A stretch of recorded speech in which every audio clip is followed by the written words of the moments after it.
네, 시청자 여러분 안녕하십니까? 주인스 TV입니다. 늘 건강하시고 행복하십니까? 네, 요즘 우리나라에서 아주 월드컵 외에 또 아주 유명한 소식들이 있죠. 빈 살만 왕세자, 사우디 왕세자가 우리나라에 와서 대규모 투자를 했고, 우리나라도 역시 건설 기업 등이 이 사우디에 엄청난 이 지원을 할 예정이라고 하는데요. 그 중에 하나가 네옴 프로젝트입니다. 아마 몰랐던 분들도 이번 뉴스 화제를 통해서 네온 프로젝트를 아마 아시게 되셨을 것 같은데 이게 뭐고 그리고 이것에 대한 리스크가 이미 조사가 좀 되어 있습니다. 어떠한 리스크가 좀 부각되고 있는지 이런 것들을 좀 체계적으로 소개를 하고자 합니다. 그래서 이번 영상을 준비했고요. 자, 한번 여러분들의 생각도 한번 다듬어 보시면서 영상을 보시면 좋겠습니다. 나름 전문적인 내용 들어가기 때문에 이것에 대해서 고려하실 필요가 있습니다. 일단 네옴시티가 어디 있는지부터 한번 봐야 될 것 같습니다. 오른쪽에 보시면 지금 사우디아라비아가 보이지 않습니까? 이게 아라비아 반도이고요. 지금 마우스 보이시죠? 커서 보이실 거고요. 그리고 왼쪽에 이집트가 있고 여기에 이제 수에즈 운하가 있을 겁니다. 지중해가 있고 여기 아라비아 해가 있고 이 걸프가 있지요. 그리고 이란도 여기 같이 있습니다. 그리고 여기 나라는 언급이 안 되는데요. 사우디아라비아가 있고 이집트가 있고요. 그리고 여기 지금 이 두 사이에 또 두 나라가 국경을 접하고 있습니다. 이 근처에. 하나는 지금 제가 커서를 가리키고 있는 이스라엘, 그리고 그네 팔레스타인, 그리고 여기 지금 제가 동그라미 움직임하고 있는 요르단, 이렇게 좀 보실 필요가 있습니다. 그래서 네온시티 근처에 이집트, 이스라엘, 요르단 이렇게 국경이 좀 인접해 있습니다. 완전히 붙어 있는 건 아니지만 인접해 있다는 거 알려드리겠습니다. 자, 동아일보에 의하면 이런 네옴시티가 어떠한 특징을 가지고 있는지를 보면요. 일단 사우디아라비아의 죄송합니다. 북서부에 있습니다. 여기 지금 오타가 났는데요. 북서부에 있다라는 걸 좀 알아두실 필요가 있고요. 홍해 쪽에 있다라는 것을 여러분들이 좀 숙지하실 필요가 있습니다. 이집트와 이스라엘, 요르단 이렇게 국경이 근접해 있는 곳에 있다라는 것까지, 그리고 이 세 나라 간에 어떠한 교류가 있을 여지가 분명히 있죠. 이런 것까지 보실 필요가 있고요. 지리적으로는 다른 채널이긴 하지만 수에즈 운하고도 멀지 않은 곳에 있다라는 것도 하나의 이슈가 될 것 같습니다. 전 세계 물동량이 아주 상당히 많은 부분들이 수에즈 운하로 움직이지 않습니까? 그렇게 왔다 갔다 하는데 이제 네온시티도 멀지 않은 곳에 있다라는 거 같이 보실 필요가 있습니다. 일단 현재 예정으로는 2025년 1차 완공, 2030년 비전 2030이 끝날 시점에 2차 완공이 예정되어 있습니다. 이렇게 아주 단기간에 빠른 속도로 추진이 될 예정인데요. 규모가 매우 큽니다. 이게 총 투자액은 약 우리나라 돈으로 673조 8,500억 원이라는 거의 천문학적인 규모로 투자를 지금 예정하고 있습니다. 그리고 여기에는 900만 명의 거의 서울 인구보다 약간 작거나 버금가는 그런 인구 규모가 유치가 될 예정이라고 하고 있습니다. 거의 현재 사우디 인구가 한 3천만 명이라 할 때 거기에 한 3, 4분의 1이 들어간다고 보면 되죠. 그리고 더 라인 옥사곤 트로제나 같은 프로젝트를 수립할 건데요. 더 라인 같은 경우는 다음 슬라이드에서 제가 보여드리고요. 옥사곤 같은 경우는 진짜 바다 중간에 이제 그 바다에 매립을 해가지고 첨단 도시를 만드는 개념이고요. 트로제나 같은 경우는 좀 더 산악 지역에 뭐 관광단지라든지 또 거주단지를 건설하는 그런 대규모 프로젝트입니다. 그러니까 네옴시티, 네옴 프로젝트 안에 있는 어떤 서브 프로젝트 같은 그런 일부 프로젝트 개념이라 볼 수 있겠습니다. 자, 그리고 이 네옴시티의 주요 목표가 뭔지를 보면요. 일단 더 라인 말씀드렸지 않습니까? 더 라인이 바로 이겁니다. 이게 뭔가 싶을 수 있는데요. 진짜 여러분들 보시는 그대로 일단 되게 투명한 뭔가 이 주변 경관을 뭔가 거울같이 보여주는 그런 느낌이 있죠. 네, 이게 시티입니다. 안 믿으시겠지만 이 길이가요. 이게 쭉 이어지고요. 이 쭉 이어지는 게 이제 이렇게 선으로 가는데요. 이게 약 170km로 예정이 되어 있습니다. 쭉 가는 거예요. 그럼 이 쭉 가는 구간 동안 어떻게 사람들을 싣고 나르냐? 일단 이것들을 좀 설명하도록 하겠습니다. 일단 걸어서 모든 곳에 도달할 수 있습니다. 이 모든 지역에요. 즉 교통수단의 의존도를 축소하고 자가용은 사용하지 않도록 이 모든 구간, 이게 도시입니다. 지금 선으로 된 이게 다 도시예요. 도시가 이 건물 안에 다 있는 겁니다. 이 건물 안에 다 있습니다. 대신에 이 수송수단은 인공지능으로 운영하고 초고속 대중교통수단, 뭐 고속철도 같은 거겠죠. 그러니까 여기서부터 여기까지 고속철도, 친환경 철도를 만들어 놓는데 이제 이 사이에 역 같은 것들이 있겠죠. 스테이션 같은 것들이 좀 많겠죠. 촘촘히 있겠죠. 그런 것들을 마련해서 거기서 이제 왔다 갔다 할 수 있도록 예, 조치를 취하는 겁니다. 모든 비즈니스와 커뮤니티는 AI, 로봇으로 연결하는 추진 시스템이 되겠습니다. 그리고 네옴 데이터의 90%는 여기서 제너레이트 만들어지는 90%는 예측 시스템 제공 분석을 위해서 활용된다. 거의 뭐 데이터 사회가 되는 거죠. 그리고 혁신 허브, 경관 보호, 자연과의 결합. 그러니까 자연을 해치지 않는 범위에서 이렇게 개발할 것이라는 아주 대담한 목표를 세우고 있는 부분입니다. 엄청난 부가가치를 창출할 계획이라고 현재 예정이 되어 있는데요. 근데 여러분 딱 보셔도 얼마나 리스크가 클지를 예상할 수가 있지요. 딱 봐도 지금 전례가 없는 그런 개발이라 볼 수 있는데요. 이렇게 대규모 프로젝트는 있어 왔지만 또 이건 또 되게 특이한 성향을 가지고 있습니다. 이것은 더 라인일 뿐이고요. 아까 말씀드렸던 또 서브 프로젝트로서 두 개가 더 있었지 않습니까? 그런 것들이 아주 큰 규모의 개발이 이루어졌다는 것이고요. 자, 다시 한번 위치를 보여드리면 여기입니다. 여기고요. 여기 그 규모가 거의 몇백 킬로미터 길이의 아주 큰 규모의 시티를 만드는 겁니다. 이렇게 말씀드리고요. 그러면 어떤 주요 리스크가 있는지 보여드리고 여기서 제시한 리스크들은요. 일단 보통 일반적인 메가 프로젝트가 실시될 때에 나타나는 일반적인 리스크인데 제가 이 조사한 것을 토대로 해서 뭔가 리스크를 고, 중, 저, 그러니까 높고 중간 수준, 낮은 수준의 리스크를 좀 분류해봤습니다. 빨간 게 가장 높은 리스크고요. 그리고 파란 게 중간 정도 신경을 좀 써야 되는 거. 그리고 낮은 리스크는 다른 리스크에 비해서는 조금 이슈가 덜하지만 그래도 리스크이긴 한 그런 것들을 좀 분류를 해봤는데요. 아마 그런 색깔을 좀 구분하셔서 여러분들이 보면 될 것 같습니다. 일단 리스크를 좀 소개를 할게요. 일단 디자인 문제가 있습니다. 그러니까 뭐 어떤 건물의 디자인이겠지만 여기서 더 강조한 건요. 프로젝트 자체의 구성입니다. 그러니까 프로젝트의 범위, 계약 형태, 그리고 이 프로젝트로 형성될 인프라 구조들, 그리고 세부 프로젝트들이 다 가능성 있게 짜여져 있는 프로젝트인지 이런 것들을 보는 것인데 이것은 엄청나게 높게 책정되진 않았습니다. 그래서 이거는 좀 간단하게 넘어가고요. 그 다음에 법적 문제는 좀 중간 중 리스크로 지금 규정이 되어 있습니다. 네옴 시트에 관한 것들입니다. 예, 법적 문제에 관한 것들은 뒤에 있는 것대로 여러분 보실 수 있고요. 일단은 법적인 것도 역시 사우디 헌법상의 구조 특징인 것 같습니다. 그래서 이런 걸 같이 보았을 때 어느 정도 리스크는 있다라고 현재 판단이 되고 있는 것 같습니다. 하지만 계약의 문제에서는 좀 하이 리스크로 결정이 되어 있는데요. 그 세부 사항으로 계약 재협상, 계약이 정밀하지 못함, 모호함 이런 문제들이 있을 수가 있습니다. 다시 말씀드리지만 지금 제시하고 있는 것들은 일반적으로 메가 프로젝트를 진행할 때 나타날 수 있는 가능성 있는 사항들인데요. 사우디의 좀 특수한 문제는 제가 좀 더 이렇게 설명을 해드리려고 합니다. 사우디 같은 경우는 매우 프로젝트를 대규모로 하다 보니까 수많은 계약 대상이 존재합니다. 뭐 자금 회사라든지 펀딩 단체라든지 진짜 그냥 건설회사라든지 계약할 줄길이 진짜 많지 않습니까? 그렇다 보니까 그 하나하나의 어떤 계약 상태에 따라 이 추진이 여부가 결정될 수 있기 때문에 이 계약상의 문제가 많다라는 것을 하이리스크라는 것을 볼 수가 있습니다. 물론 여기 있는 것도 뭐 계약이 정밀하지 못한 모호성도 역시 사우디의 특징에 좀 해당될 수는 있습니다. 빈살만 왕세자의 어떤 정책적 측면에서도 약간 그런 면이 있고요. 그렇게 계약의 문제가 좀 크게 좀 작용한다고 합니다. 건설 문제도 역시 리스크에 해당될 수 있죠. 검은색은 가장 낮은 수준 리스크입니다. 파란 게 중간, 빨간 게 높은 겁니다.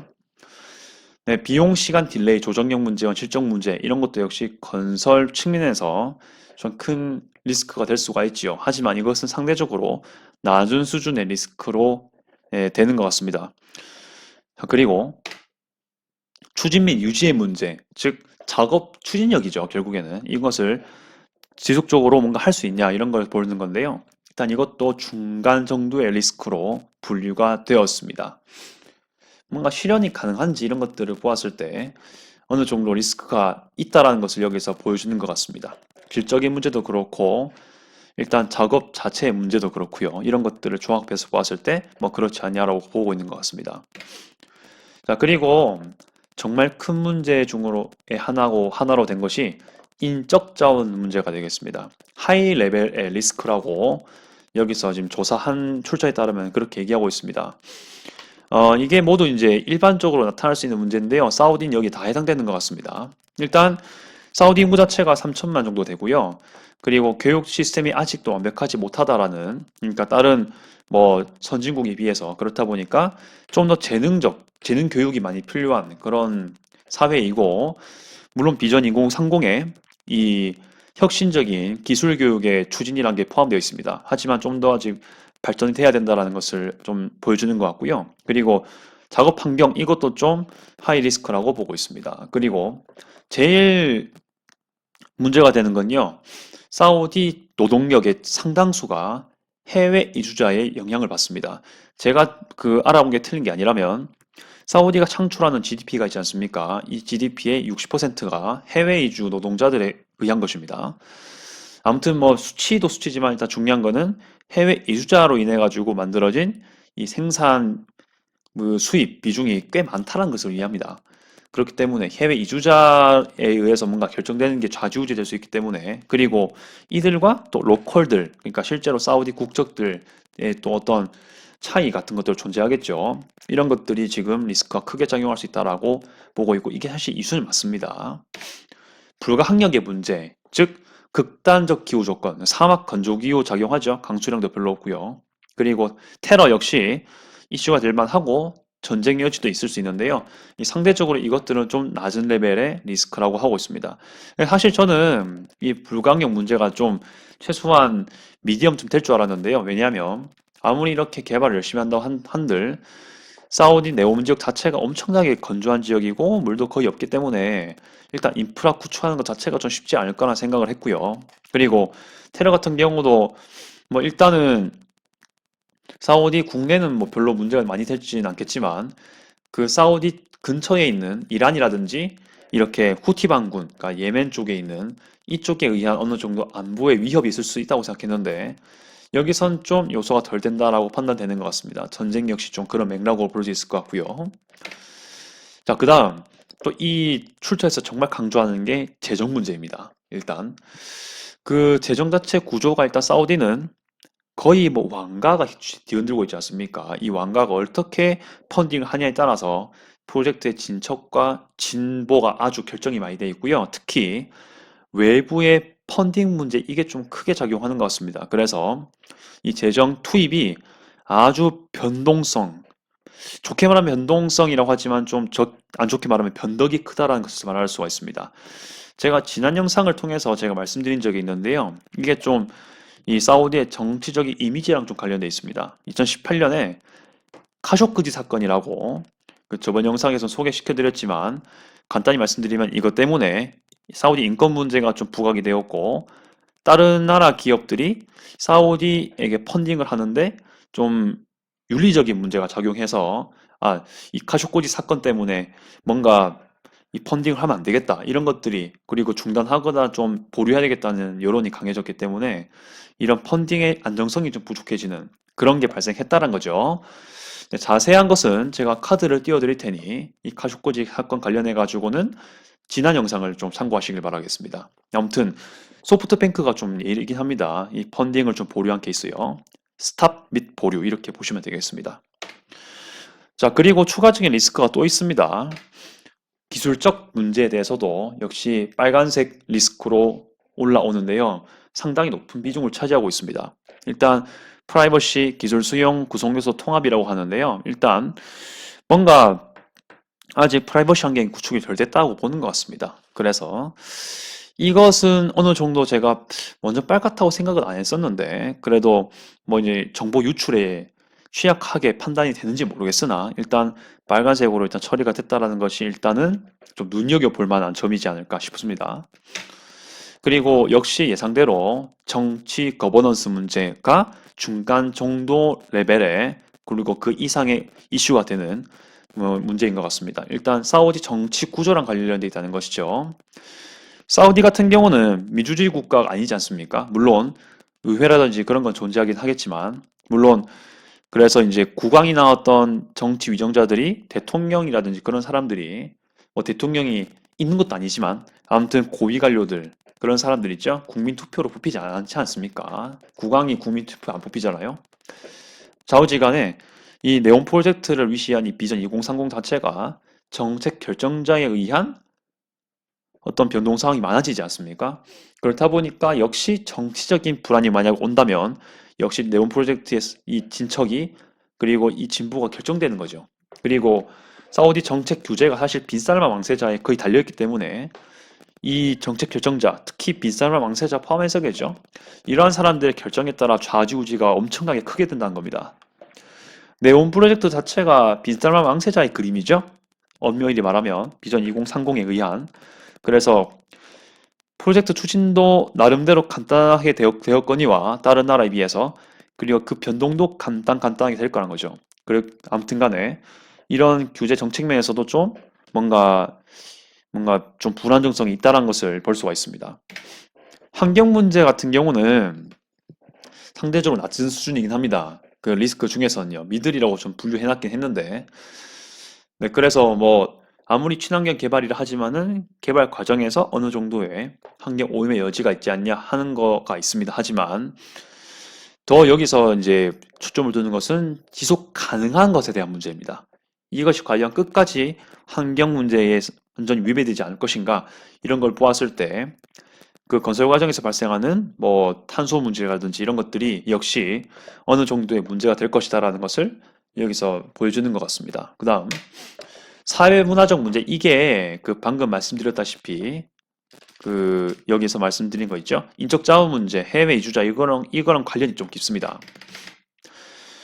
그 사우디 같은 경우는 그 사우디 내에서의 국민들도 분명히 존재하지만 역시 해외 이주자가 많습니다. 그렇다 보니까 특히 인도인, 파키스탄 사람, 그리고 말레이시아 사람도 있을 것이고 뭐 아주 일부 서양 사람도 있을 것입니다. 그렇게 보았을 때 상당히 많은 사람들이 사우디의 아랍어를 사용하지 않는 그런 이주민들이 다수가 많다는 거죠. 그래서 그들 간의 문화적, 언어적, 이질적인 차이가 대한민국을 비교해 봤을 때 좀 매우 크다는 거죠. 물론 전 세계적으로 보았을 때도 꽤 큰 이슈가 되는 거죠. 우리나라 같은 경우는 사실 외국인 노동자가 많습니다. 많아지고 있는데 아직은 뭐 우리나라 사이에서 메이저리티는 아닙니다. 완전 다수를 차지하고 있는 건 사실 아닌데 사우디는 그래도 다수가 되고 있다는 거죠. 그런 해외 이주민들의 영향력과 그 인구 규모가요.